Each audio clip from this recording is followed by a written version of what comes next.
Hello there. Welcome back to the Harley Carnes podcast, Harley on the Headlines. I'm awfully glad you're there and that you'll perhaps be willing to help us reach out to more people. Like, subscribe, follow, send some emails, share an episode. I do appreciate you participating. As the Christmas holiday winds down, stories of attacks on Christians by radical Islamists continue. Murders of Christians in Nigeria by ISIS, which likes to crow about it. President Trump said today on Truth Social, I have previously warned these terrorists that if they do not stop the slaughtering of Christians, there would be hell to pay, and tonight there was. Multiple military strikes against ISIS targets in northwest Nigeria. He says the strikes were coordinated with Nigerian authorities in the state of Sokoto. Mr. Trump has warned that attacks on Christians will meet with retaliation whenever and wherever necessary. And the man tends to mean what he says. Just saying. We tend to have the impression of the war in Ukraine of the Russian bullies beating on beleaguered Ukrainian forces who hope to survive long enough for the war to end. Well, it's not exactly like that. Russia has expended tremendous and expensive armament and many thousands of its soldiers in a war that could go on for years longer. In fact, Russia is down to conscripting captured young men into the Red Army and hiring foreign mercenaries to help fight the war that Russia started. And sometimes the Russian forces lose. Now Russia has been mostly kicked out of the city of Kupiansk. A few Russian units still inside that city are cut off and running out of ammo and supplies. And now the mercenaries have laid down their arms and surrendered there.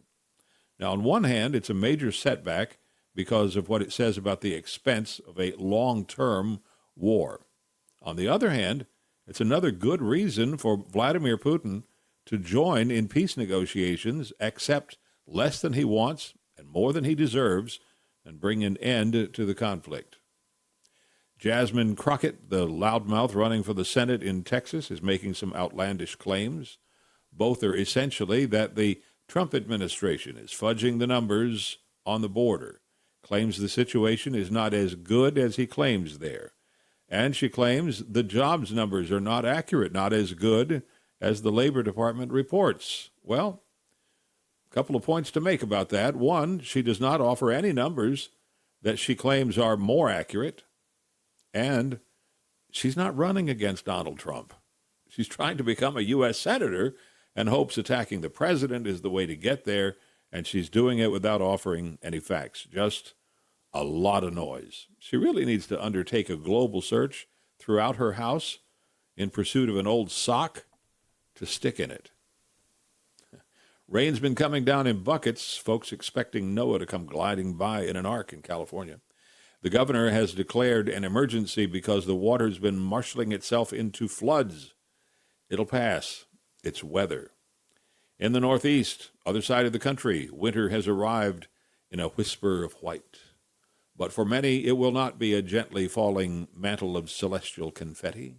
It'll be heavy, wet snow, fouled roads, lots of work for driveway shovels. And that'll slow things down at airports and on the highways, all just in time for the heavy travel days of getting home or wherever after the Christmas holiday. We've had it a lot worse than this. It'll pass. It's weather. Watching for polka dots of misery in Massachusetts and Nevada now, someone from Texas with a case of measles, though they may not have realized it at the time, flew from Dallas-Fort Worth to Boston Logan Airport, stayed at the DoubleTree in Westboro for a night, and then hopped on JetBlue, Flight 117 to Vegas. The Massachusetts Department of Health put out an advisory. It is through innocent incidents like this that outbreaks are made. A new psychiatry study out of Columbia University is a warning for parents and their teenagers. It flies in the face of all the marijuana legalization moves. The researchers say any amount of cannabis is bad for teenagers. Weed is not the innocent drug we thought it was. The risk? Well, you get stoned, man. Don't want to do squat, and you don't. We all knew stoners in school. Pretty worthless, actually, when we think back on it. The study says a few harmless joints can snowball into real academic consequences. We don't like hearing it, but it's real. Teens who are regular tokers often lose focus, miss school, and lose interest in plans for the future. Sorry, I know I'm sounding like my parents, and I'm a granddad, but Dad and Mom get more and more brilliant every year, God rest them. Didn't happen with me. I was always a pretty driven dude, you know. Did okay, still doing okay, knock on wood. But I did smoke a lot of pot when I was young. And we all had friends who just sort of faded away from what everyone knew was a greater potential than they actually lived. And for me, that's been a minute or two. I mean, I remember the Beatles. I saw Elvis in Atlanta in '69. I was at the Pentagon during Vietnam in the Army. And those of us at the tail end of the boomers were lucky. We thought weed, grass grew here because God made it grow just for us. But it was about 25 to 30% as powerful as what is cultivated today. Another way of saying it is today's pot's about 3 times stronger than what we were smoking. Modern levels of THC are not without consequence. Point is, this kind of warning from Colombia, which once upon a time seemed to operate inside a happy smoky haze itself, it ought to get some attention and consideration. Hey, it's only the brains and the minds of the new generations, so maybe we ought to listen. Another study out of the University of Florida is good news for every single one of us. The fountain of youth is found in our habits. Do you want your heart and your brain to work better, longer? Of course you do. The solution turns out to be pretty simple, and it's complicated in the modern world in order to accomplish it, but it can be done. There are a few little pillars of it here. Ready? Reduce stress, get enough sleep, and build a strong system of social support, friends and family. Be there for them, they'll be there for you. Now, those 3 things are anti-aging tools. You do them, you'll probably stay younger longer. 2 more things. Get some regular exercise, walk at the very least, do some calisthenics, use your own body's weight as your gymnasium, and think good and positive thoughts. If you catch yourself thinking negatively about someone else, about yourself, about circumstances, or life itself, put on the mental brakes, give yourself a little smack upside the head and focus on some positivity. Your mood will improve, so will your circulation and your breathing and your life. There's real power in the energy of your thoughts, good or bad. Hold on to the good ones and cultivate the good ones, and good things will happen.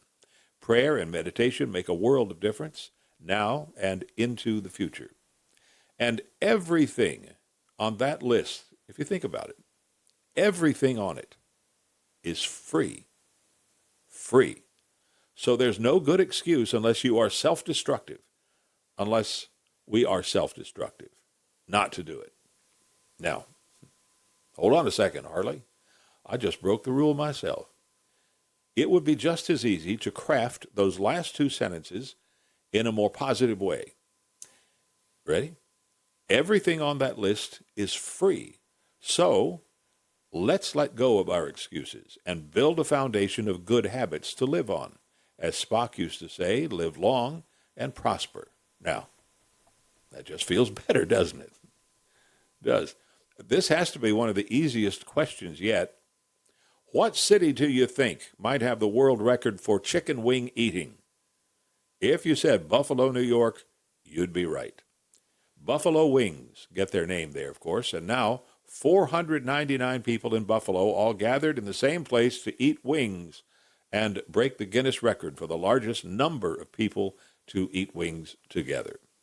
They set out to raise charity money for a mental health program for teenagers, shattered the old record by more than 100 people. Pretty cool. Besides, it makes me hungry. I think I'll have some wings today. So I guess that'll do it for today's podcast, Harley on the Headlines. I thank you for watching on YouTube, listening on Spotify and elsewhere. Please help spread the word, liking, following, subscribing, sharing, sending an episode or an email to friends and followers. It all absolutely helps, and I appreciate it. I am Harley Carnes, and I thank you.